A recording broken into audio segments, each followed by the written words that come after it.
નમસ્કાર, આપ જોઈ રહ્યા છો નેશન પ્લસ ન્યૂઝ. હું છું આપની સાથે હિરલ પંડ્યા. પાટણ જિલ્લામાંથી રથયાત્રાના પવિત્ર અવસરે પર્યાવરણના જતનનો એક અનોખો સંદેશ સામે આવ્યો છે. ભગવાન જગન્નાથજીની રથયાત્રા પૂર્વે પાટણના નોરતા ગામે જિલ્લા કલેક્ટર ડોક્ટર પ્રશાંત જીલોવાની અધ્યક્ષતામાં જગન્નાથ પ્રકૃતિ વનનો ભવ્ય પ્રારંભ કરવામાં આવ્યો છે.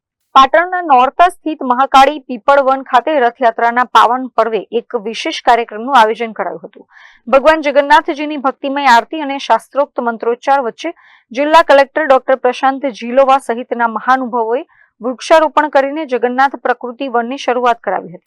આ પ્રસંગે જિલ્લા કલેક્ટરે જણાવ્યું હતું કે પર્યાવરણનું સંરક્ષણ કરવું એ આપણી આવનારી પેઢી પ્રત્યેની સૌથી મોટી જવાબદારી છે. આ પર્યાવરણીય અભિયાનમાં સ્થાનિક આગેવાનો, પર્યાવરણ પ્રેમીઓ અને શાળાના વિદ્યાર્થીઓ મોટી સંખ્યામાં ઉત્સાહભેર જોડાયા હતા.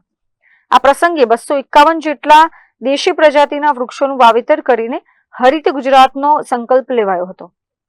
આ જગન્નાથ પ્રકૃતિ વનની વિશેષતા એ છે કે તેમાં જૈવ વિવિધતા જળવાઈ રહે તે માટે આશરે 100 જેટલી જુદી જુદી દેશી પ્રજાતિના વૃક્ષોનું વાવેતર કરવામાં આવ્યું છે, જેમાં પીપળો, વડ, ઉમરો, લીમડો, આંબલી, રાયણ, જાંબુડો, પારિજાત, કદમ, અર્જુન, મહુડો, ખીજડો, ચંદન, દેશી આંબા અને આંબળા જેવા પરંપરાગત વૃક્ષોનો સમાવેશ થાય છે.